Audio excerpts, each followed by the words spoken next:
You are audible, sir.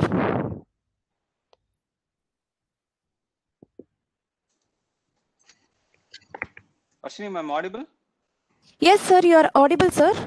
Your video is not visible, sir. Yeah, sir's video is also visible, sir. Video? Now it is not visible, sir. Your video is not visible now, sir. Okay.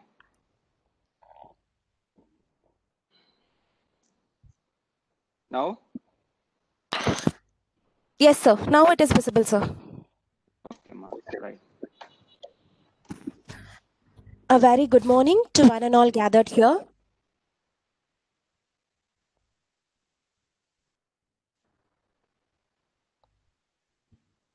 Sir, your video is visible now, sir. Hello? Dean, Hello? sir, can you able to sir, can you able to hear me, sir? Yes, ma. Yes, ma. I'm able to hear you. Yeah. Ashwini, I'm audible or not? Yes, sir, you're audible, sir. Okay, okay. You can start. Yes, sir. A very good morning to one and all gathered here. To the heroes of tomorrow, to the energies that will define future. Wishing you a very warm and happy National Youth Day. National Service Scheme celebrates National Youth Day on behalf of School of Allied Health Sciences, Vinaha Mission Research Foundation, Deemed University Salem. On behalf, we organized a webinar based on the topic Youth Empowerment. I now invite our Dean, Professor Dr. B. Sendal Kumar sir, to welcome the gathering. Thank you, Ashwini. Very good morning to one and all present here. National Youth Day is celebrated on the birth anniversary of Swami Vivekananda all over India with a great enthusiasm and passion. Every year, the National Youth Day celebration inspires the younger generation to come up with innovative ideas and plans. India, a developed nation. Consistently, the National Youth Day celebration motivates the more youthful age to concoct imaginative and plan, make India a created country. It is commanded to move all the young people of the nation towards the way of thinking of Swami Vivekananda and his thought.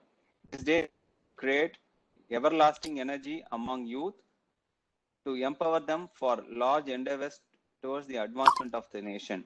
His method of reasoning and thoughts are an incredible social resource for India. It is celebrated to inspire all youths of the country towards the philosophy of Swami Vivekananda and his ideas. It aims to generate eternal energy among youth to encourage them for a big efforts towards the development of the country. His philosophies, teaching, and ideas are a great culture for India. On behalf of National Youth Day celebration, I welcome you all for the webinar on youth empowerment. I welcome our guest speaker, Dr. Ponraj Velichami, Advisor President, late Dr. APJ Abdul Kalam, former scientist G, Aeronautical Development Agency, Minister of Defense, Bangalore. Welcome you, sir. Thank you. Welcome you all for this wonderful webinar. I think you can learn a lot of information from sir, because I think I'm able to watch him in all channels and the way he speaks in English. So we'll get a lot of information from you, sir. Once again, I welcome you, sir. Have a great day. Thank you. Thank you, Dean sir. It's my esteemed honor to invite our guest speaker for today, Dr. Ponraj sir.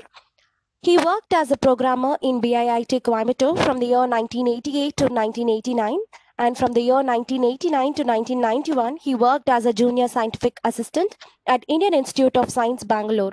From 1991 to 1995, he worked as a junior information scientist, Bioinformatics Center, School of Biotechnology, Madurai Kamaraj University, Madurai.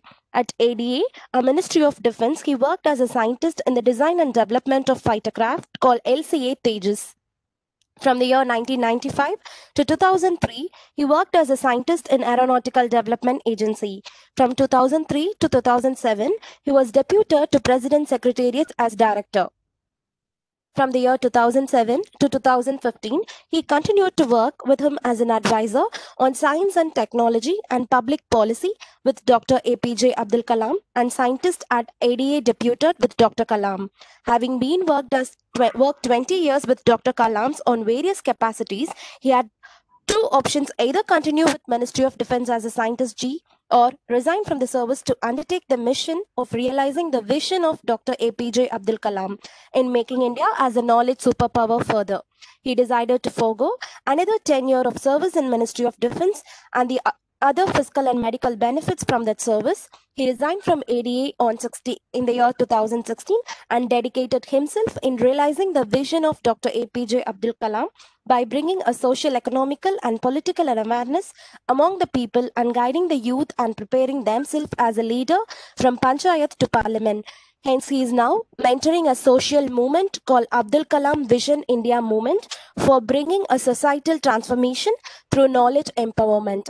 He is also mentoring the political movement called Abdul Kalam Vision India Party for bringing the political awareness as envisioned by Dr. APJ Abdul Kalam from Panchayat to Parliament. AKVIP is not into electoral politics but on knowledge-based politics by imparting a developmental political knowledge awareness among the youth and people. He continues to meet around 20,000 people, youth and students on every month and seeding them the vision and missions of Dr. APJ Abdul Kalam. Now he is advising and providing consulting services to various educational and technical institutions, industries and private organizations on computer science, IT, software development, knowledge products, education, healthcare, experience global skill development, smart industry, smart agriculture, smart energy and environment and water management, research and innovation for his livelihood based on his 25 years of professional, scientific and technical experience. It's my pleasure to invite us guest speaker, Dr. Ponrat sir, to take over the session. Thank you, Ma. Thank you, sir. Thank you. My greetings to Dr. Sendil Kumar, Director, School of Allied Health Sciences of Vinaya Missions Research Foundation, deemed University of Salem. My greetings to the NSS leaders, volunteers, and other faculty members and the students of Allied Health Sciences of Vinaya Missions Research Foundation of deemed university. My greetings to all the and the faculty members, staff, and everyone who are participating in this conference, National Youth Empowerment, National Youth Day. The topic is youth empowerment. I'm very happy and delighted to participate in this National Youth Day celebration. When we celebrate the Youth Day, we need to remember the Swami Vivekananda, a great philosopher, a great example or role model for the youth who believed in youth. Dr. Kalam, who believed in youth. Vivekananda, who believed in youth. The main purpose, what Swami Vivekananda has confessed, has lived for, and has professed. When we remember Swami Vivekananda, we should understand one thing. He said, take up one idea, make that one idea in your life, think of it, dream of it, live on that idea. Let the brain of your body be full of that idea and just leave every other idea alone. This is the way to success. That is the way great spiritual giants are produced. Dear friends, this is what Swami Vivekananda advocated to each and every one of the youth in this country. Each soul is potentially divine. The goal is to manifest this divinity within by controlling the nature, external and internal. Do this either by work or worship or mental discipline or philosophy. By one or more or all of these and be free. It means you have to use your thinking faculty by your work or worship or mental discipline or philosophy. You have to use your mental faculty to engage yourself productively, to engage yourself socially, economically, conscious, of the fact that we born in this world to enrich this world and enrich the environment and enrich the connectivity between the various sectors of the people, between the people of different faith, different religion, different sects, and different nationality. We have to believe in each and every one of us that we can do it. That's what Dr. Kalam has advocated, that if you have the faith that I can do it, then we can do it. If we can do it, then the entire India can do it. Dear friend, this is what the whole theme of the youth today. Now, when we celebrate the International Youth Day 2020, the United Nations has announced the International Youth Day as a youth engagement for global action. The theme of the International Youth Day 2020 is the youth engagement for global action, which seeks to highlight the ways in which the engagement of young people at the local, national level, and global level is enriching national and multilateral institutions and processes, as well as draw lessons on how the representation and engagement in formal institutional politics can be significantly enhanced. As United Nations stands 75 and with only 10 years remaining to make 2030 agenda a reality for all, trust in public institutions is eroding nowadays. Not only trust in public institutions is eroding, trust in governance is eroding. Trust in governments are eroding.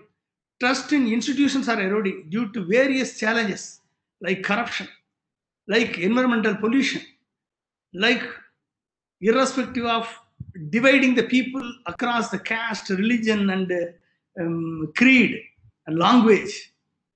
So, at the international level, against the backdrop of an increasingly polarized world, the international system of governance is currently undergoing a crisis of legitimacy and relevance.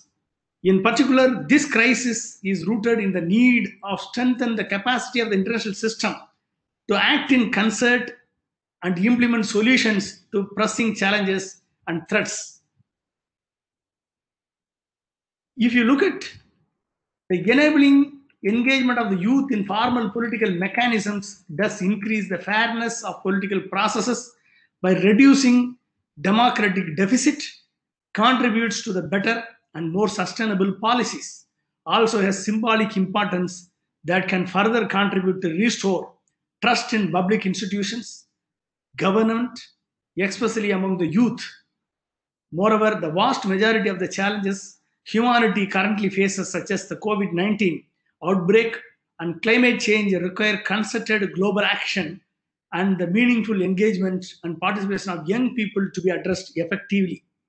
The aim of the International Youth Day 2020 is to shed light on the need to enable the engagement of youth by making local, national, global institutions more inclusive for the purpose of strengthening their capacity to achieve the global action. This year, International Youth Day seeks to put the spotlight on the youth engagement through the following three interconnected streams. First one, engagement at the local and community level, engagement at the national level, formulation of laws, policies, and their implementation, and engagement at the global level. Initiated the global action for the youth at the local and community level, at the institutional level.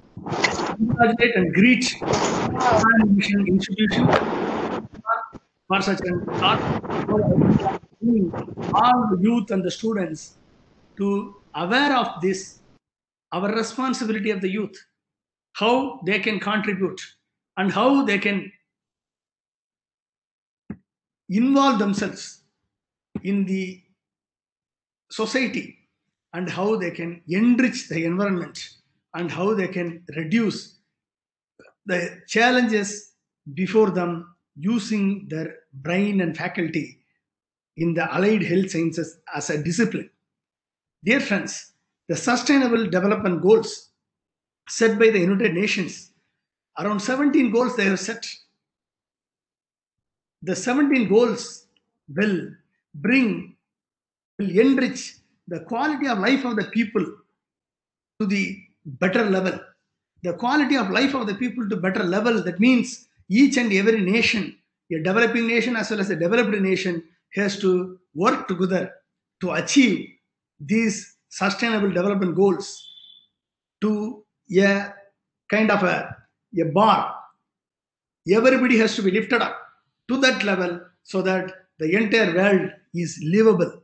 Dr. Kalam's last address to the students, when he breath lost at IIM Ceylon, he gave a lecture as how on the topic livable planet Earth, how to evolve the livable planet Earth, and in what way the students can contribute to create a livable planet Earth. Let us think how to create a livable Salem.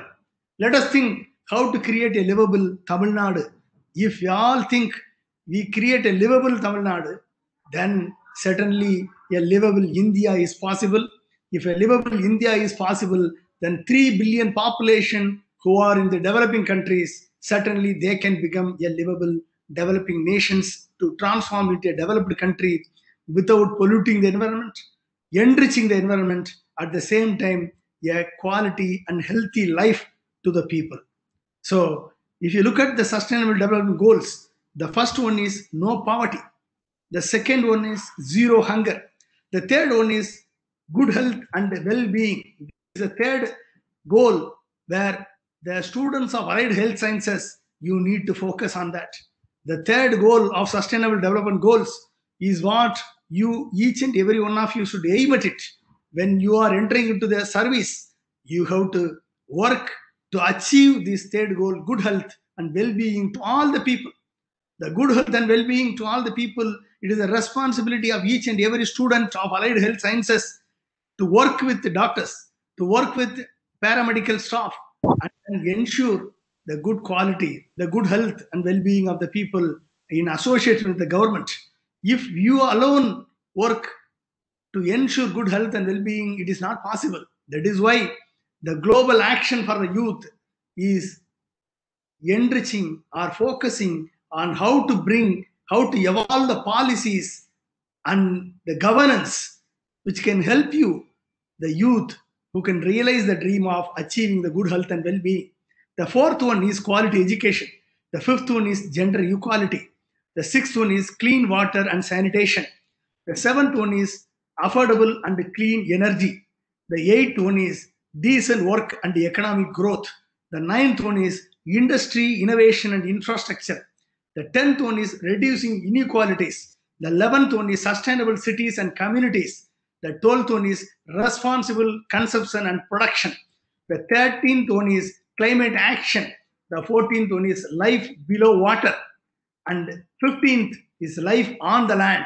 The 16th, peace, justice and strong institutions. 7th, partnership for the goals. To achieve all these things, we need to have a partnership between the nations, between the country, between the government and the people, and between the institutions and the government, and between the institutions and the youth, and between the youth to the people and the society. So all kind of a partnership is the essential need for these to achieve the sustainable development goals, the SDGs, also known as the global goals, which are 15 as a universal call to action to end poverty, protect the planet, and ensure that all people enjoy peace and prosperity by 2030. Are we in a position to achieve these sustainable development goals in India? Are we in a position to achieve the sustainable development goals in Tamil Nadu? Are we in a position to achieve these sustainable development goals in Salem? Dear friends, every one of you think, every action, every study, every learning what we learn from this institution and the society should work to achieve these goals. At the same time, enrich our lives, enrich the economy, and enrich the society. So these are the major sustainable development goals which we need to empower. Dear friends, தமிழ்ல பேசவா இல்ல continue பண்ணுவா இங்கிலீஷ்லயே? Sure sir, sure you can sir. Okay, எல்லாம் வேற ஸ்டேட்ல இருந்து வந்திருக்காங்களா எப்படி? Other state students are also there, sir, but very little only, sir. Continue in English. Okay. Issues illa, sir. You can. Yes, sir. இல்லையா? Okay. Illa, sir. Okay, okay. நண்பர்களே, இந்த நீடித்த நிலையான வளர்ச்சியை 2030க்குள் நாம் அடைய வேண்டும் என்று சொன்னால் ஒவ்வொரு இளைஞர்களும் அந்த அந்த சஸ்டைனபிள் டெவலப்மெண்ட் கோல்ஸ்ல தங்களை இணைத்துக் கொள்ள வேண்டும். இன்றைக்கு அலைடு ஹெல்த் சயின்ஸ்ல படிக்கக்கூடிய நீங்கள் அனைவருமே உண்மையிலேயே இந்த சமுதாயத்திற்கு மிகவும் முக்கியமான மாணவர்கள்.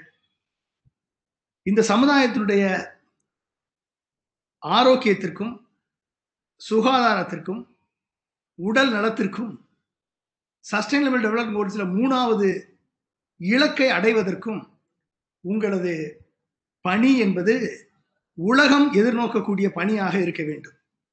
இந்த என்எஸ்எஸ்ல வாலண்டியராக இருக்கக்கூடிய உங்கள் அத்தனை பேருமே நீங்கள் பொது சுகாதாரத்துல மக்கள் மத்தியிலே ஒரு சுத்தத்தையும் சுகாதாரத்தையும் உருவாக்கக்கூடியவர்களாக உங்கள் பணி கடந்த காலங்களில் இருந்திருக்கும். உங்களது படிப்பு அலைடு ஹெல்த் சயின்சஸ்ல நீங்கள் படிக்கக்கூடிய அந்த பணி, மருத்துவர்களுக்கு நீங்கள் செய்யக்கூடிய உதவி, டெக்னாலஜியில பாராமெடிக்கல் அண்ட் பயோ என்ஜினியரிங்ல நீங்கள் செய்யக்கூடிய உதவிகள், ரேடியாலஜியில இருக்கட்டும், இல்லை ஆப்ரேஷன்ஸ்ல இருக்கட்டும், இல்லை டயக்னாசிஸ்ல இருக்கட்டும், இல்லை ப்ரொவைடிங் ஹெல்த் சர்வீசஸ்ல இருக்கட்டும், அனைத்து விதமான பணிகள்லையும் உங்களது உதவி என்பது, உங்களது பணி என்பது ஒரு தெய்வீக பணி என்பதை நீங்கள் நினைவு கொள்ள வேண்டும். இந்த COVID-19 அவுட் பிரேக்ல எல்லாரும் அனைவருமே மருத்துவர்களை, காவல்துறை பணியாளர்களை, முன்கள பணியாளர்களை, அரசு ஊழியர்களை நினைவு கூர்ந்தபடி, ஆனால் இந்த ஒட்டுமொத்த COVID-19 இந்த வைரஸனுடைய தாக்கத்தை இருக்கிறதா இல்லையா என்று டயக்னைஸ் பண்ணிய மைக்ரோபயாலஜிஸ்டா இருக்கட்டும், இம்யூனாலஜிஸ்டா இருக்கட்டும், வைராலஜிஸ்டா இருக்கட்டும், பாராமெடிக்கல் ஸ்டாஃப், இந்த ஆர்டிபிசிஆர் லேபை ஆப்ரேட் பண்ண அத்துணை ஸ்டாஃபையும் ஒருத்தரும் நினைவு கூர்ந்தது மாதிரி தெரியல. ஏன்னா நீங்கள்லாம் தங்கள் உயிரை பணயம் வைத்து இந்த ஒரு வைரஸினுடைய இந்த கிருமி தொற்று இருக்கக்கூடிய அந்த சூழல்ல இருந்து இந்த வரக்கூடிய பாதிப்பால் பாதிக்கப்பட்டிருக்கக்கூடிய அத்துணை மக்களையும், மக்களது பிளட் சாம்பிளை, அந்த ஸ்வாப் எடுத்து அந்த ஸ்வாபை டெஸ்ட் பண்ணி அவர்களுக்கு COVID-19 இருக்கா இல்லை என்பதை கண்டறிந்து 8 மணி நேர பணி அல்ல, இது 16 மணி நேர பணி, 24 மணி நேர பணி செய்த பயோ டெக்னாலஜிஸ்ட், மைக்ரோபயாலஜிஸ்ட், இம்யூனாலஜிஸ்ட், வைராலஜிஸ்ட், இப்படி பல்வேறு துறைகளில் இருந்த இந்த டெக்னாலஜிஸ்ட் எல்லாரையுமே நினைவு கூற வேண்டிய கட்டாயத்தில் நாம் இருக்கோம். ஏன்னா அவர்கள் தான் இந்த COVID-19 சுச்சுவேஷன்ல இருந்து மக்களை பாதுகாக்கக்கூடிய முதல் களப்பணியாளர்களாக இருந்திருக்கிறார்கள். அவர்களுக்கு முதற்கண் எனது நன்றியை நான் தெரிவித்துக் கொள்கிறேன், வாழ்த்துக்களை நான் தெரிவித்துக் கொள்கிறேன். எத்தனை பேர் அவர்களை ரிமெம்பர் பண்ணாங்கன்னு தெரியல. ஆனால் அவர்கள் இல்லை என்று சொன்னால் இத்தனை கிட்டத்தட்ட 1 கோடிக்கு மேல பாதிக்கப்பட்டு 1.5 லட்சத்திற்கு மேல இந்தியாவில் இறந்திருக்கிறார்கள். சூழல்ல அவர்களை நினைவு கூற வேண்டியது மிக மிக ஒரு முக்கியமான கடமை. நண்பர்களே, இந்த சூழல்ல, இப்படிப்பட்ட சூழல்ல நீங்கள் ஒன்றை ஞாபகத்தில் கொள்ள வேண்டும் நண்பர்களே. If I can do it, we can do it. முடியும் என்று சொன்னால் இந்த நாடே வெல்லும் என்ற நம்பிக்கை ஒவ்வொருக்குள்ளேயும் வரணும், உங்க ஒவ்வொருக்குள்ளேயும் வரணும். அந்த எண்ணம் வந்தால்தான் கண்டிப்பாக நாம் எந்த துறையை தேர்ந்தெடுத்து நாம் பணியாற்றுகிறோமோ அந்த துறையிலே சிறந்த பணியாளர்களாக, சிறந்த தலைவர்களாக நாம் உருவாக முடியும். நீங்க சிறந்த தலைவர்களாக மாறணும். நீங்க வெறும் டெக்னாலஜிஸ்ட் அல்ல, வெறும் டெக்னாலஜிஸ்ட் அல்ல, வெறும் பயோடெக்னாலஜிஸ்ட் அல்ல, வெறும் மைக்ரோபயாலஜிஸ்ட் அல்ல, வெறும் அலைடு ஹெல்த் சயின்சஸ் அல்ல, நீங்கள் வெறும் சப்போர்ட்டிவ் ஸ்டாஃப் அல்ல. உங்களது ஒவ்வொரு பணியும் ஒரு உயிரை காப்பாற்றக்கூடிய பணி. உங்களது ஒவ்வொரு பணியும் ஒரு மருத்துவருக்கு, மருத்துவர் சிக்கல் இல்லாமல் பணியாற்றக்கூடிய ஒரு பணி, மருத்துவரை காப்பாற்றக்கூடிய பணி. தெரியாம ஒரு மெடிக்கல் நெக்லிஜென்ஸ் ஆயிட்டா கடைசி வரை மருத்துவர் கோர்ட் வரைக்கும் இழுத்து செல்லப்படுவார். அவரை அந்த நீதிமன்ற படிக்கட்டிலிருந்து காப்பாற்றக்கூடிய மிகப்பெரிய பணி உங்கள்கிட்ட இருக்கு என்பதை நீங்கள் உணர்ந்து கொள்ள வேண்டும்.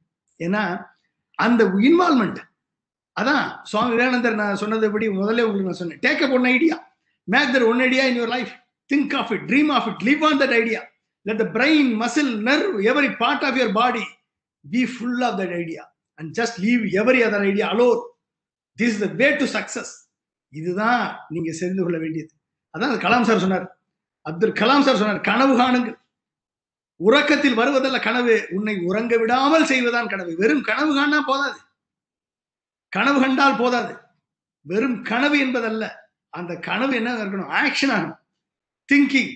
அதாவது dream dream dream, dream transforms into action, action results into என்னது, dream transforms into thinking, thinking results into action அப்படின்னு சொன்னார். அதாவது என்னது, கனவு உங்களை உறங்க விடாமல் செய்யணும். உறக்கத்தில் வருவதல்ல கனவு, உன்னை உறங்க விடாமல் எது செய்கிறதோ அதுதான் கனவு. நண்பர்களே, உங்களது எண்ணமும் செயலும் உங்களது படிப்பும் உங்களை முதலிலே ஒரு வேலைக்கு, உங்களுக்கு ஃபைனான்சியல் இண்டிபெண்டன்ஸை உருவாக்கி தருவதுக்கு தான் இந்த படிப்பு. அந்த ஃபைனான்சியல் இண்டிபெண்டன்ஸ் கிடைத்தவுடன் உங்களை தகுதிப்படுத்திக் கொள்ள வேண்டும், உங்களை தகவமைத்துக் கொள்ள வேண்டும். இந்த நாட்டில் வரக்கூடிய காலகட்டங்களில் ஒட்டுமொத்த உலகமும் சஸ்டைனபிள் டெவலப்மெண்ட் கோல்ஸை 2030 அடைய வேண்டும் என்பது யுனைடெட் நேஷன்ஸுடைய இலக்கு.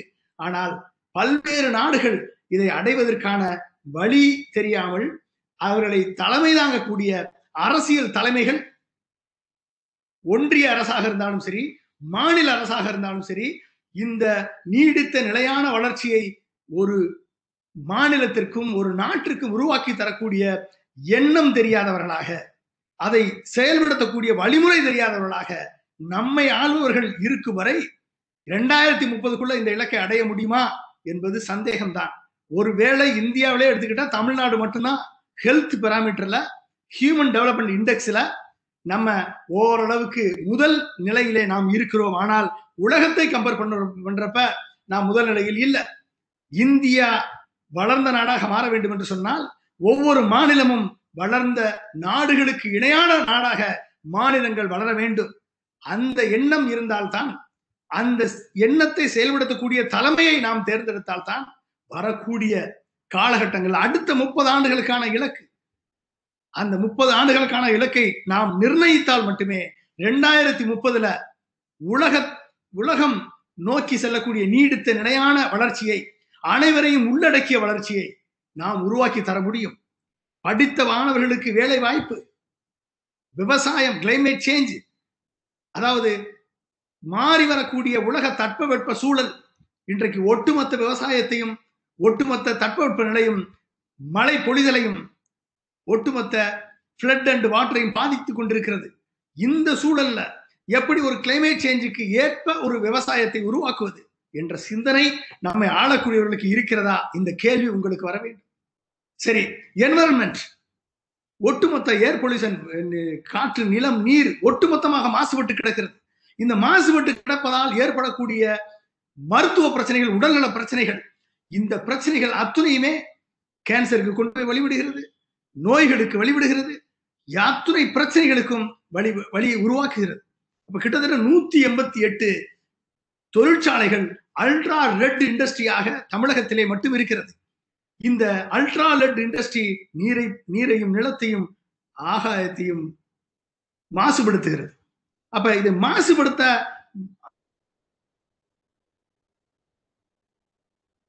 இதற்கு என்ன நடவடிக்கை எடுக்கக்கூடிய ஒரு ஆட்சி இங்க இருக்கிறது என்று சொன்னால், அப்படிப்பட்ட ஆட்சியை உருவாக்கக்கூடிய தருணம் இது. அதை உருவாக்க வேண்டிய நேரம் இளைஞர்களுக்கு உண்டு. அதை உருவாக்க முடியுமா? இன்றைக்கு கொரோனா வந்தது, கோவிட்-19. ஒரு கிருமி சிந்தித்தால் அழிவு, மனிதன் சிந்தித்தால் வாழ்வு. ஒரு உயிரில்லா ஒரு கிருமி, வைரஸ், புரோட்டீன், ஸ்பைக் புரோட்டீன், தன்னைத்தானே பெருக்கிக் கொள்ள தெரியாததுக்கு உடம்பினுடைய செல்களிலே வீக்காக இருக்கக்கூடிய நோய் எதிர்ப்பு சக்தியற்ற மனிதர்கள் உடம்பில் புகுந்து செல் மெக்கானிசத்தை பயன்படுத்தி அது தன்னை மல்டிப்ளை பண்ணி அது வெளியே நீட்டி நோய் எதிர்ப்பு சக்தி இல்லாதவர்களை ஆக்கிரமித்து அவர்களை வென்டிலேட்டர் லெவலுக்கு கொண்டு போய் அவர்களை மரணிக்க செய்கிறது. இது ஒரு வைரஸ். அப்ப ஒரு செல் உயிரி பாக்டீரியா இந்த ஒரு செல் உயிரி பாக்டீரியா பாக்டீரியல் ரெசிஸ்டன்ஸை எதிர்த்து போராடுகிறது. பாக்டீரியல் ரெசிஸ்டன்ஸை ஆன்டிபயோட்டிக்கை எதிர்த்து போராடுகிறது. ஒரு கிருமி தன்னைத்தானே தவமைத்துக் கொள்கிறது. ஒரு கிருமி சிந்திக்கிறது. எதிர்த்து வரக்கூடிய anti vaccines, anti malarial, anti viral, anti fungal ட்ரக்ஸை எதிர்த்து உயிர் வாழ்ந்து தன்னை பெருக்கிக் கொள்ள தன்னைத்தானே தகவமைத்துக் கொள்கிறது. தன் RNA தகவமைத்துக் கொள்கிறது, தன் DNA மாற்றி அமைத்துக் கொள்கிறது. அந்த வேக்சின்ல இருந்து தன்னை மாற்றி அமைத்து மியூட்டேட்டட் ஸ்ட்ரெயினாக மாறி அது பல்வேறு வடிவங்களை எடுத்து மனித உயிரினத்தை அழிப்பதற்கு அது தன்னை தானே தகவமைத்துக் கொள்கிறது. இன்றைக்கு வேக்சினை பத்தி பல்வேறு இன்றைக்கு அதுதான் இன்றைக்கு talk of the town. Vaccines phase 2 trial முடித்து phase 3 ட்ரையல் முடியாமலேயே இன்றைக்கு எமர்ஜென்சி யூஸுக்காக இன்றைக்கு வேக்சின் வருகிறது. இது எந்த அளவிற்கு ஒரு 60% 50% எஃபிசியன்சியில தான் இந்த வேக்சின் இருக்கும் என்ற நிலையிலே உயிரை காப்பாற்றினால் போதும், யாருக்கெல்லாம் தேவையோ அவர்களுக்கு இந்த வேக்சின் கொடுக்கப்பட வேண்டும் என்ற சித்தாந்தத்துல என்ற தீம்ல இந்த வேக்சினை கொண்டு வருகிறார்கள். இந்த வேக்சின்ஸ் இப்படிப்பட்ட வேக்சினை தாண்டி தன்னை நோய் எதிர்ப்பு சக்தி கொண்ட இம்யூன் சிஸ்டத்தை நம்ம பலப்படுத்த வேண்டிய கட்டாயத்தில் நாம் இருக்கிறோம். அந்த நோய் எதிர்ப்பு சக்தி கொண்ட இம்யூன் சிஸ்டத்தை பலப்படுத்தணும்னா உடல் ஆரோக்கியம் வேண்டும், மன ஆரோக்கியம் வேண்டும். உடல் ஆரோக்கியமும் மன ஆரோக்கியமும் இருந்தால்தான் நம்மை நாம் பாதுகாத்துக் கொள்ள முடியும் என்பதை ஒவ்வொருவரும் நினைவில் கொள்ள வேண்டும். அப்ப உடல் ஆரோக்கியம் மன ஆரோக்கியம் எப்போ வரும்? மன ஆரோக்கியம் எப்போ வரும்? அமைதியா இருக்கணும். அமைதியா எப்ப இருக்க முடியும்? நிம்மதியான வேலை இருக்கணும். நிம்மதியான வேலை எப்ப கிடைக்கும்? ஒரு நல்ல அரசு இருந்தால்தான் அந்த நிம்மதியான வேலை கிடைக்கும். ஒரு படித்த படிப்பிற்கேற்ற மதிப்பு கூட்டப்பட்ட வேலை எப்ப கிடைக்கும்? ஒரு நல்ல அரசு இருந்தால் தான் கிடைக்கும். சரி, நல்ல நிம்மதியான வேலை கிடைச்சிருச்சு, நல்ல சம்பளம் கிடைக்குது, சரி நல்ல குடும்பத்தை ஒரு நல்ல வசதியான ஒரு குடும்பமாக நான் மாற்றின என்ன பண்றோம்? அப்ப மாற்றின பிறகு என்ன பண்றோம்? உடல் ஆரோக்கியம் வேணும். உடல் ஆரோக்கியத்திற்கு நல்ல உணவுகளை சாப்பிடணும், சத்தான உணவுகளை சாப்பிடணும், சரியான நேரத்துக்கு தூங்கணும், எக்ஸசைஸ் பண்ணணும், யோகா பண்ணணும், மெடிடேஷன் பண்ணணும். இத்தனை வாழ்வியல் முறைகளையும் இந்த கொரோனா வந்து ஒட்டுமொத்த உலகத்திற்கும் கற்றுக் கொடுத்து சென்றிருக்கிறது. பாரம்பரியமா நாம் சாப்பிடக்கூடிய உணவு முறை, பழக்கம், நம் கல்ச்சர், நம்ம பண்பாடு, நாம் பழகக்கூடிய ட்ரெடிஷனல் மெடிசன்ஸ், இது எல்லாமே நமக்கு நம் வாழ்வியல் முறைகளை நேர்மைப்படுத்தும். சரி, இது சரியா இருந்த போதுமா? என்விரான்மெண்ட், வெளியே போனா காற்றுக்கு மாசுபட்டு இருக்கிறது, வெஹிக்கிள் பொல்யூஷன், லேண்ட் பொல்யூஷன், ஒட்டுமொத்த சாக்கடை, பாதாள சாக்கடை திட்டம், ஒட்டுமொத்த சாக்கடை திட்டமும் இன்னைக்கு கீழே போய் ஒவ்வொரு எங்கெல்லாம் செப்டிக் டேங்க் இருக்கோ அங்கெல்லாம் வந்து நிலத்தடி நீரை அது பாதிக்கிறது. டிடிஎஸ் லெவல் இன்க்ரீஸ் பண்ணுது, உப்பு தன்மை அதிகரிக்கிறது. ஒட்டுமொத்த பாதாள சாக்கடை திட்டம் போட்டு கோடிக்கணக்கான ரூபாய் செலவழித்து கூட அந்த பாதாள சாக்கடை திட்டம் கிட்டத்தட்ட நீங்க சென்னை மட்டும் எடுத்துக்கிட்டீங்கன்னா கிட்டத்தட்ட 80% of the household is connected with underground drainage system. கிட்டத்தட்ட 2000 million litre of waste water is generated in every day in Chennai. ஆனா 750 மில்லியன் லிட்டரை தான் சுத்திகரிக்கக்கூடிய வசதி சென்னையில இருக்கு. அதுல 500 மில்லியன் லிட்டர் தான் அங்க சுத்திகரிப்பு நிலையத்துக்கே போகுது.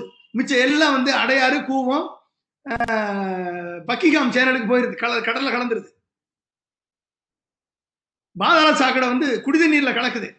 இதனால வரக்கூடிய வியாதிகளை ஹேண்டில் பண்ண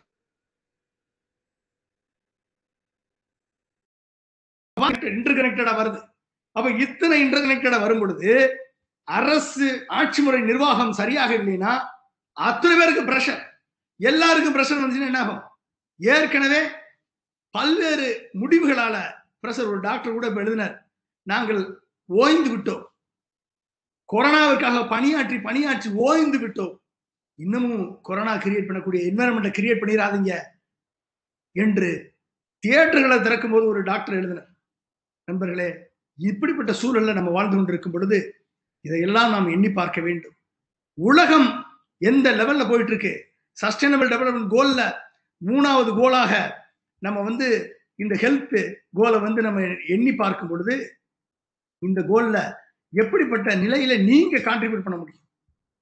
அப்ப அந்த எண்ணத்தை நாம் மனதிலே கொண்டால் அந்த எண்ணத்தை செயலிலே கொண்டால் உங்களது வாழ்க்கைய, உங்களது எதிர்காலத்தை நீங்க வடிவமைத்துக் கொள்ள வேண்டும். எல்லாம் நம்ம கையில கிடையாது. ஆனால் எல்லாவற்றையும் உருவாக்கக்கூடிய ஒரு ஆட்சியை உருவாக்கக்கூடிய ஒரே ஒரு நாள், நீங்கள் தேர்ந்தெடுக்கக்கூடிய அந்த ஓட்டு போடக்கூடிய ஒரு நாள், சரியான தலைவனை தேர்ந்தெடுத்தீர்கள் என்று சொன்னால் இந்த சஸ்டைனபிள் டெவலப்மெண்ட் கோல் அத்தனையுமே உங்களால் அச்சீவ் பண்ண முடியும் என்பதை நீங்கள் மனதில் கொள்ள வேண்டும். Good health and wellbeing. ஏகப்பட்ட பிரச்சனைகள், ஏகப்பட்ட வியாதிகள், அந்த வியாதிகள் மரணத்தை இட்டு செல்லக்கூடிய வியாதிகள் இருந்து நம்மை லைஃப் எக்ஸ்பெக்டன்சியை இன்க்ரீஸ் பண்ணணும். அது எல்லாம் காரணம் என்னது? இன்னைக்கு வந்த மருந்துகள், வாழ்வு முறை, இது எல்லாம் 35 வயசுல இறந்த காலம் போய் இன்னைக்கு 60 வயசுல டெத்து, அதாவது லைஃப் எக்ஸ்பெக்டன்சி 60 வயதிற்கு இம்ப்ரூவ் ஆயிருக்கு அப்படின்னா அதற்கு காரணம் மருந்துகள். ஆனால் நல்ல உடல்நிலையை, ஆரோக்கியத்தை கொடுக்கக்கூடிய என்வரன்மெண்ட் இருந்துச்சுன்னா நமது லைஃப் எக்ஸ்பெக்டன்சி இன்க்ரீஸ் ஆகும், குவாலிட்டி ஆஃப் லைஃப் இம்ப்ரூவ் ஆகும். Infant and mortality, maternal mortality rates குறையும். இந்த உண்மையிலேயே Tamil Nadu infant and maternal mortality ரேட்லையும் லைஃப் எக்ஸ்பெக்டன்சிலையும் நல்ல ரிசல்ட் அச்சீவ் பண்ணியிருக்கோம். அதுக்கு காரணம் நமது ஹெல்த் கேர் சிஸ்டம், நமது ஹெல்த் ஒர்க்கர்ஸ், டாக்டர்ஸ், இவங்க எல்லாருடைய ஒத்துழைப்பு. அப்புறம் எப்படி ஹெச்ஐவி, மலேரியா, வைரஸ், நோய் தொற்று, சர்வதேச பரவல், பேண்டமிக், எபிடமிக் அண்ட் பேண்டமிக், இது எல்லாத்தையும் நம்ம பார்த்துருக்கோம். பேண்டமிக் வந்துச்சு, இதை எப்படி ஹேண்டில் பண்ணணும் என்பதையும் நம்ம பார்த்துட்டோம். ஆராய்ச்சிக்கு 3% மேல, பொருளாதார ஜிடிபியில 3% மேல நிதி ஒதுக்கக்கூடிய நாடுகள் அனைத்தும் கொரோனாவுடைய தாக்கத்தை 3 மாதத்துல கட்டுப்படுத்தியது. Japan, south Korea, China, Israel 3 மாதத்துல கட்டுப்படுத்தியது கொரோனாவை. ஸ்பைக்ல போய் கீழே இறக்கி ஃபிட் ஸ்ட்ராட்டஜி அமல்படுத்தி கண்ட்ரோல் பண்ணி கொரோனாவினால் டெத்தை 3 மாதத்துல கட்டுப்படுத்தியது. ஆராய்ச்சிக்கு biotechnology research, immunology research, life sciences research, virology research, இந்த ஆராய்ச்சிக்கு முக்கியத்துவம் கொடுக்காத நாடுகளில் ஒரு நாடு இந்தியா. நாம் ஆராய்ச்சிக்கு, ஜிடிபிக்கு டாக்டர் கலாம் அவர்கள் 10 வருடங்களாக தொடர்ந்து சொல்லிக் கொண்டிருந்தார். 2020, 15 வருடங்களாக தொடர்ந்து சொல்லிக் கொண்டிருந்தார் ஆராய்ச்சிக்கு 3% ஜிடிபி அலாட் பண்ண வேண்டும் என்று. இதுவரைக்கும் எந்த அரசுகளும் 20 ஆண்டுகளாக நம்மை ஆண்டு ஒரு அரசு கூட ஆராய்ச்சிக்கு 3% நிதியை ஒதுக்கவில்லை. அதனுடைய விளைவுதான் ஆர்டிபிசிஆர் லெபார்டரி இந்தியாவில் எல்லா இடத்துல இருந்து கூட 5 மாதங்கள் 6 மாதங்கள் ஆனது. ஒட்டுமொத்த ஆர்டிபிசிஆர் லெபார்டரிய பல்வேறு இன்ஸ்டிடியூஷன்ஸ்ல, மெடிக்கல் காலேஜஸ்ல, R&D சென்டர்ல இருந்த ஆர்டிபிசிஆர் லெபார்டரியை ஒருங்கிணைத்து கொண்டு வந்து ஒட்டுமொத்த ஆர்டிபிசிஆர் லெபார்டரியும் டெஸ்டிங்காக ஃபீல்டு பண்றதுக்கு 6 மாதம் தேவைப்பட்டது இந்திய அரசிற்கு, மாநில அரசிற்கு. 6 மாதம் கழித்த பின்புதான், எல்லாரும் லாக்டவுனை தாண்டி வந்த பின்புதான் ஒட்டுமொத்தமான டெஸ்டிங் ஃபெசிலிட்டியே இன்க்ரீஸ் ஆனது. இது தெரிஞ்சுக்கணும். 3% ஜிடிபிய ஒதுக்க வேண்டிய நிலையில இந்தியா ஒதுக்கியது 0.45% of the GDP to the research.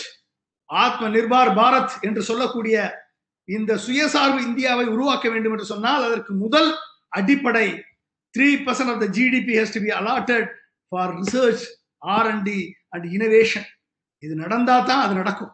நண்பர்களே, அப்படிப்பட்ட நிலையை நாம் எய்த வேண்டும் என்று சொன்னால் இதுக்கு சஸ்டைனபிள், நீடித்த நிலையான வளர்ச்சியை நாம் கொண்டு வர வேண்டும் என்று சொன்னால் எல்லாத்துக்கும் வரக்கூடிய சேலஞ்சஸ் நம்ம ஹேண்டில் பண்ணணும்.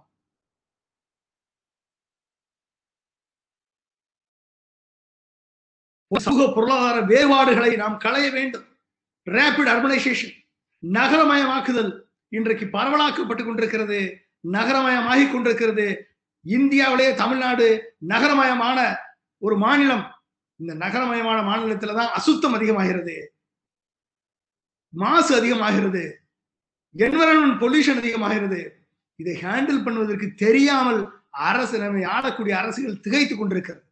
த்ரெட்ஸ் டு கிளைமேட் அந்த என்விரான்மெண்ட், சுற்றுச்சூழலுக்கு பாதிப்பு ஏற்படுகிறது.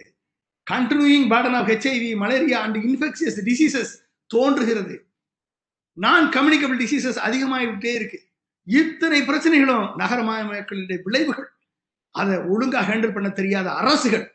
இத்தனை பிரச்சனைகளையும் யூனிவர்சல் ஹெல்த் கவரேஜ் வேணும். இப்ப யூனிவர்சல் ஹெல்த் கவரேஜ் வேணும் என்று சொன்னால் லைஃப் இன்சூரன்ஸ், அதாவது ஹெல்த் இன்சூரன்ஸ், இத்தனையும் இன்டகிரேட்டடா திங்க் பண்ணி கொண்டு போய் செய்யக்கூடிய ஒரு அரசு இருந்தால்தான், அந்த ஆட்சி முறை நிர்வாகம் இருந்தால்தான் நம்ம இந்த சோசியல் எக்கனாமிக்கல் இன்இக்வாலிட்டிஸை குறைச்சு, சமூக பொருளாதார வேறுபாடுகளை குறைத்து, ஏழ்மையை முற்றிலுமாக நீக்கி, சமூக பொருளாதார ஜாதி மத இன வேறுபாடுகளை முற்றிலுமாக ஒழித்தெறிந்து ஒரு நீடித்த நிலையான வளர்ச்சிக்கான இலக்கை நாம் அடைய முடியும். ஆன்டி மைக்ரோபியல் ரெசிஸ்டன்ஸ் மிகப்பெரிய சேலஞ்ச், வைரல் ரெசிஸ்டன்ஸ் மிகப்பெரிய சேலஞ்ச். ஆராய்ச்சி செய்ய வேண்டிய சூழல் இருக்கிறது. நண்பர்களே, ஆராய்ச்சிக்கு முக்கியத்துவம் கொடுங்கள். Innovation can come from anywhere. Innovation can come from anywhere, any place, any time. நாம் அதை உணர்ந்து கொள்ள வேண்டும் நண்பர்களே. இதையெல்லாம் மனதில் கொண்டு கண்டிப்பாக ஒரு கிருமி சிந்தித்து தன்னை தகவமைத்துக் கொள்ளும் பொழுது, மனிதனாகிய நாம் நம்மை தொடர்ந்து சிந்தித்து நம்மை தகவமைத்துக் கொண்டால், நம்மை மேம்படுத்திக் கொண்டால், கண்டிப்பாக இந்த உலகம் ஒரு உன்னதமான நிலைக்கு நாம் அடைவதற்கு நாம் வழிகோலாக இருக்க முடியும். தனி மனித அளவிலே உங்களுக்கென்று ஒரு கனவை உருவாக்குங்கள், உங்களுக்கென்று ஒரு லட்சியத்தை உருவாக்குங்கள். நாம் ஒவ்வொருவரும் தனித்துவமானவர்கள் என்று உணருங்கள். நாம் தனித்துவமானவன் என்று நீங்கள் உணர்ந்த அடுத்த வினாடி வரலாற்றிலே உங்களுக்காக ஒரு லட்சியம் படைக்கப்படும், ஒரு பக்கம் ஒதுக்கப்பட்டுவிடும். அந்த பக்கத்தை வருங்கால சந்ததி தொடர்ந்து படிக்கப்பட வேண்டும் என்று சொன்னால், ஒரு சர் சி வி ராமனை போல், தாமஸ் ஆல்வா எடிசனை போல், ஒரு மேடம் கியூரியை போல், ஒரு ராமானுஜத்தை போல், இந்திரா காந்தியை போல், அன்னை தெரசாவை போல், அப்துல் கலாமை போல், மகாத்மா காந்தியை போல், சுவாமி விவேகானந்தரை போல் உங்களாலும் ஒரு சரித்திரம் படைக்க முடியும். இப்படிப்பட்ட ஒரு சரித்திரம் படைக்கக்கூடிய பொன்னான வாய்ப்புகளை கொண்ட நீங்கள், ஒரு லட்சியம் இருக்கக்கூடிய யாரையும் எந்த டைவர்ஷன் அஃபெக்ட் பண்ணாது. உங்களுக்கென்று ஒரு லட்சியம் இருந்தால், அந்த லட்சியத்தை நோக்கி நீங்கள் முன்னேறினால், உங்களை சுத்தி இருக்கக்கூடிய என்விரான்மெண்ட் உங்களுக்கு ஒத்துழைக்கும். உங்களை சுத்தி சேர் இருக்கிறது, சாக்கடை இருக்கிறது, அசுத்தங்கள் இருக்கிறது, டைவர்ஷன் இருக்கிறது. உங்கள் கையிலே இருக்கக்கூடிய மொபைல் போன் ஒரு மிகப்பெரிய சயின்ஸ் அண்ட் டெக்னாலஜி டூல்.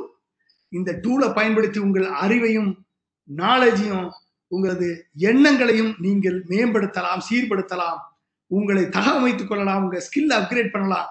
ஆனா அதே மொபைல் போனை பயன்படுத்தி உங்கள் வாழ்க்கையும் தொலைக்கலாம். உங்களை டைவர்ஷன்ல ஈடுபடுத்தி உங்களது கனவுகளையும் லட்சியங்களையும் சிதைக்கலாம். எல்லா பாசிபிலிட்டியும் கூட இருக்கு. லட்சியம் கொண்ட எவரையும் யாரும் அடிமையாக்க முடியாது. நான் யாருக்கும் அடிமை அல்ல, நான் எதற்கும் அடிமை அல்ல. எனக்கென்று ஒரு லட்சியம் இருக்கிறது. அந்த லட்சியத்தை நோக்கி நான் பயணப்படுவேன் என்று சொன்னால், முதலிலே கோபத்தை தவிருங்கள், குணத்தை வரவழையுங்கள். கோபத்தை தூக்கி ஓரமா வைங்க. கோபம் வந்தால் நோய் வரும். நோய் வந்தால் கடைசியில நோய் எதிர்ப்பு சக்தி குறையும். நோய் எதிர்ப்பு சக்தி குறைந்தால் கொரோனா வரும். பல்வேறு வியாதிகள் உங்களை தாக்கும். கடைசியில ஐசியூல போய் ஐயோ பாவம் என்ற நிலைக்கு நாம் தள்ளப்பட்டு விடுவோம்.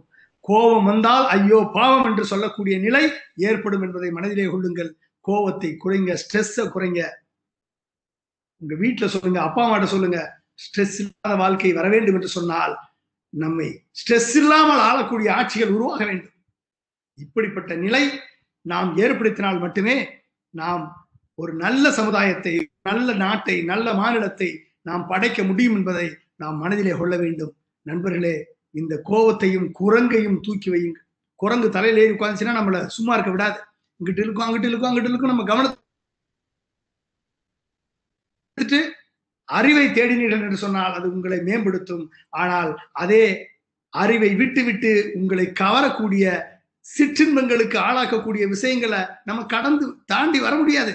அதை பார்த்துதான் ஆகணும். ஆனா அதையும் தாண்டி வரக்கூடிய மனப்பக்குவம் கொண்டு, அதை வெல்லக்கூடிய மனப்பக்குவம் கொண்டு, அதில் அடிமையாக மாட்டோம் என்ற எண்ணத்தை மனதிலே கொண்டால் கண்டிப்பாக diversion, mobile phone, WhatsApp, Twitter, Facebook எல்லாம் அறிவை பயன்படுத்தக்கூடியதாக நீங்கள் யூஸ் பண்ணிக்கோங்க. ஆனா அதிலே அடிமையாகி விடாமல் நீங்கள் உங்களை காத்து கொண்டீர்கள் என்று சொன்னால் கண்டிப்பாக உங்களை வெல்ல யாராலும் முடியாது. உங்களை அடிமையாக்க யாராலும் முடியாது என்று சொன்னால் கண்டிப்பாக நண்பர்களே, உங்களால் தான் சரித்திர சாதனை படைக்க முடியும் என்பதை நீங்கள் மனதில் கொள்ளுங்கள். உங்களால் தான் இந்த தமிழ்நாடு ஒரு வளர்ந்த நாடுகளுக்கு இணையான நாடாக மாற்ற முடியும் என்ற வல்லமை உங்கள்கிட்ட இருக்கு என்பதை நீங்கள் நினைவு கொள்ளுங்கள். உங்களால் முடியும் என்ற நம்பிக்கை வந்தால் கண்டிப்பாக நமக்கு ஸ்ட்ரெஸ் இல்லாத ஒரு சஸ்டைனபிள் டெவலப்மெண்ட் கோலை அச்சீவ் பண்ணக்கூடிய ஒரு ஆட்சி முறை நிர்வாகத்தை தேர்ந்தெடுக்கக்கூடிய வல்லமை பெற்ற நாடாக உருவாக்கக்கூடிய வல்லமை சக்தி உங்களிடம் இருக்கிறது என்பதை நீங்கள் மனதிலே கொள்ளுங்கள் நண்பர்களே. உங்கள் அனைவரையும் உங்களது எண்ணம் இந்த இன்டர்நேஷனல் யூத் டே அன்று நீங்கள் செய்யக்கூடிய இந்த international youth engagement for global action உங்கள் சேலம் விநாயக மிஷனிலிருந்து தொடங்கட்டும். அந்த தொடக்கம் உங்கள் சேலத்தை சுற்றி நீங்கள் வசிக்கக்கூடிய சுற்றுப்புற சுகாதாரங்கள், சுற்றுப்புற சூழலிலே அது பெருகட்டும். அந்த எண்ணங்கள் பெருகட்டும், நல்ல எண்ணங்கள் பெருகட்டும். இந்த எண்ணங்களை கொண்டு சேருங்கள். இந்த எண்ணங்கள் உங்கள் சுற்றுப்புறத்தையும் உங்கள் என்விரான்மெண்ட்டையும் உங்களை சார்ந்த நண்பர்களையும் தலைவர்களாக மாற்றுங்கள். அந்த தலைவர்கள் நாம் ஆளக்கூடிய ஒரு நல்ல ஆட்சியை தேர்ந்தெடுக்கக்கூடிய வழிமுறையை கொண்டு வரட்டும். நண்பர்களே, எல்லாம் உங்கள் கையில் இருக்கிறது. நீங்கள் போடக்கூடிய அந்த ஒரு மையில் இருக்கிறது, அந்த ஓட்டில் இருக்கிறது.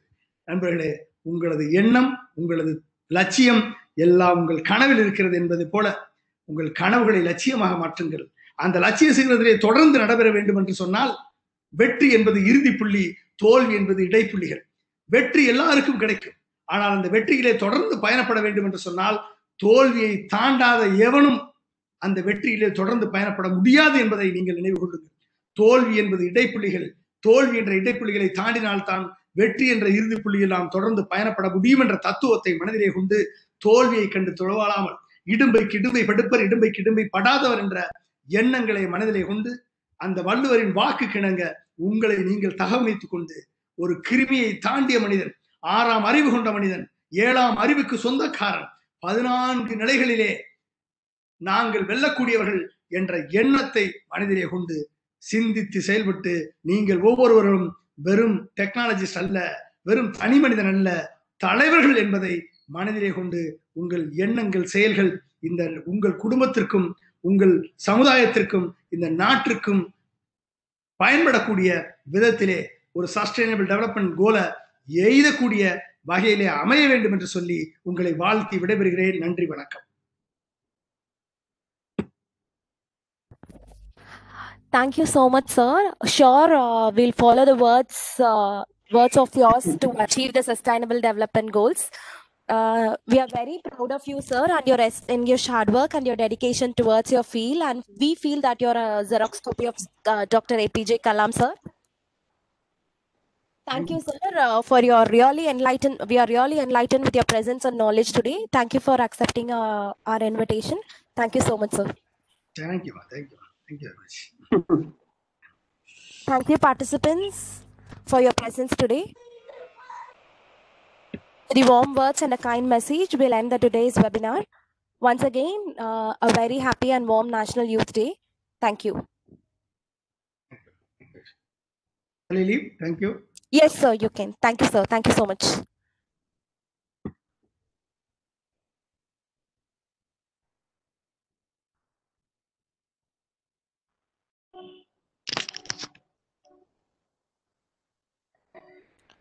Thank you, students. You can leave.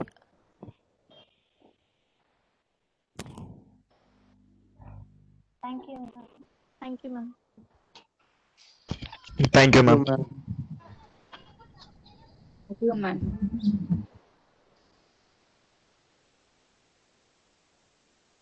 Thank you, ma'am. Thank you, ma'am.